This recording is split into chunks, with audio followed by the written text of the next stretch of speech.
Welcome back to Listen and Learn English. I'm Liam and I'm joined by Sophia.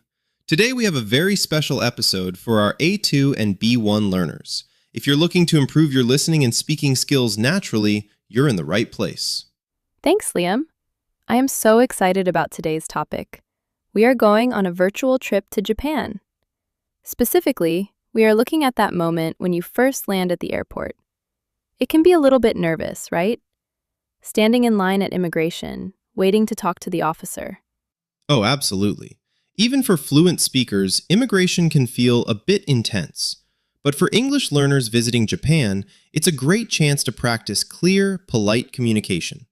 So, Sophia, imagine we just stepped off a long flight at Narita Airport in Tokyo. We are walking toward the foreign passengers line. I can see it now. The bright lights, the signs in Japanese and English, and that feeling of, I'm finally here. Let's start with the immigration interview itself. Usually, they ask very standard questions. Liam, why don't you play the role of the traveler, and I'll be the officer first? Sounds like a plan. I'm standing at the yellow line, and you beckon me forward. Next, please. Good morning. May I see your passport and your disembarkation card? Good morning. Here you go. Thank you. What is the purpose of your visit to Japan? I'm here for sightseeing and tourism. I see. And how long do you plan to stay in the country? I'll be here for 10 days. I'm visiting Tokyo, Kyoto, and Osaka. Where will you be staying during your visit? I'm staying at the Shinjuku Prince Hotel in Tokyo for the first 3 nights. Here is the address on my printed itinerary. Perfect. Do you have a return ticket? Yes, I do. My flight back to London is on the 25th of April. Here is the booking confirmation. Great. Please place your index fingers on the scanners. And look into the camera for a photo. Thank you. Enjoy your stay in Japan. Thank you very much. Have a nice day. That was a perfect example, Liam. You were calm, you had your documents ready, and your answers were short and direct. That is exactly what officers want. Exactly. They aren't looking for a long story about your life. They just need the facts. But Sophia, what happens after that? Usually, we head to baggage claim and then we have to go through customs. That's another short conversation. Right. Customs is where you declare what you are bringing into the country. Usually, it's just a quick, nothing to declare. Shall we roleplay that part? Let's do it. I have my suitcase now and I'm walking toward the green exit. Hello, do you have anything to declare? Any alcohol, tobacco, or expensive gifts? No, I don't. Just my personal belongings and some clothes. Are you carrying more than 1 million yen in cash? No, definitely not. I wish I was, but no. Haha, I understand. Please put your bag on the X-ray machine for a moment. Okay, you're all set. Welcome to Japan. Thanks. Quick question. Where is the best place to get a train ticket to the city center? You can find the ticket office just downstairs on the B1 level. Follow the signs for the Narita Express. Thank you for your help. See? Even in a formal setting like customs, you can still ask a polite follow-up question if you are lost. Most airport staff in Japan are incredibly helpful. They really are. Now, Sophia, let's talk about the next big hurdle for a traveler, the ticket office. Japan's train system is amazing, but it can be a bit confusing for the first time. Oh, tell me about it. Shinjuku Station is like a maze. So let's imagine you are at the JR ticket office. You need to buy a Suica card, which is the rechargeable card for trains, and a ticket for the express train. Okay, I'm at the counter now. Hello, I'd like to buy 1 ticket for the Narita Express to Shinjuku, please.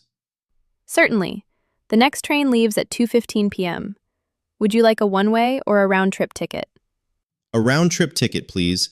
Also, can I buy a Suica card here? Yes, you can. How much credit would you like to put on the Suica card? We recommend starting with 2,000 yen. That sounds good. 2,000 yen, please. Does the Suica card work on the subways in Tokyo too? Yes, it works on almost all trains and buses in Tokyo, and even in some convenience stores. That's very convenient. How much is the total?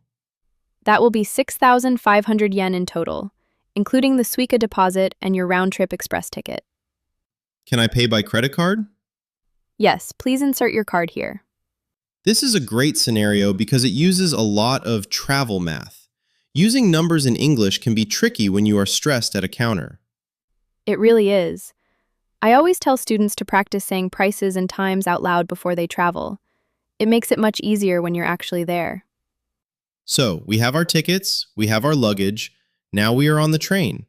We arrive at Shinjuku Station. Now we have to find the hotel.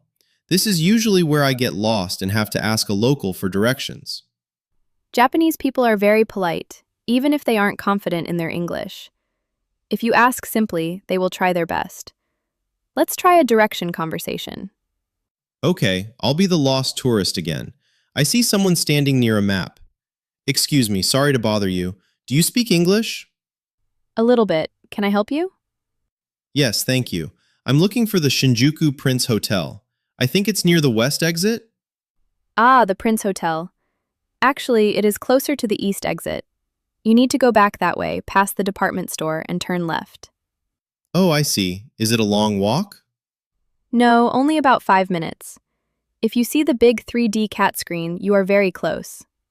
The 3D cat. I've heard of that. Thank you so much for your help. No problem. Enjoy Tokyo. That 3D cat is a real thing, by the way. It's a huge digital billboard. Using landmarks like that in conversation is so helpful. It really helps visualize the path. Now, Liam, we've made it to the hotel. The final arrival task is checking in. This is a classic B1 level conversation because it involves confirming details and asking about services. Let's do the check-in. I'm at the front desk. Welcome to the Shinjuku Prince Hotel. How can I help you? Hello, I have a reservation under the name Liam Miller. Let me check. Yes, Mr. Miller. A double room for 3 nights? We have your check-in for today. That's correct. Is breakfast included in the stay? Yes, breakfast is served from 7 a.m. to 10 a.m. in the restaurant on the 2nd floor. May I have your passport for a copy, please? Sure, here it is. Also, is there free Wi-Fi in the room? Yes, the password is on this card. Here is your key. You are in room 1204 on the 12th floor. The elevators are just behind you. Great. One last thing. What time is checkout on my final day? Checkout is at 11 a.m. Would you like us to help you with your luggage? No, I'm fine, thank you. Thanks for the help.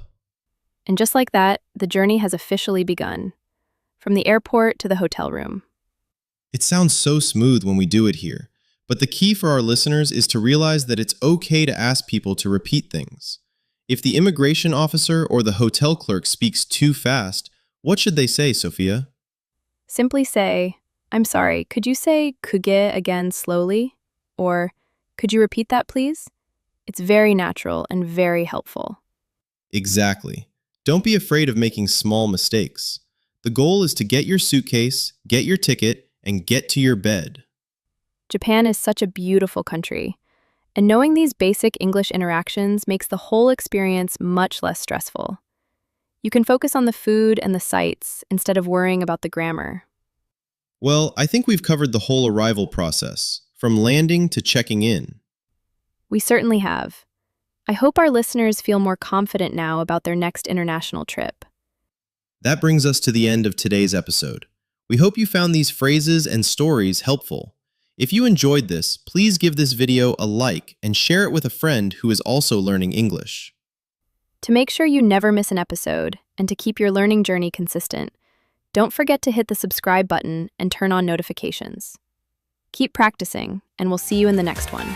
Happy learning!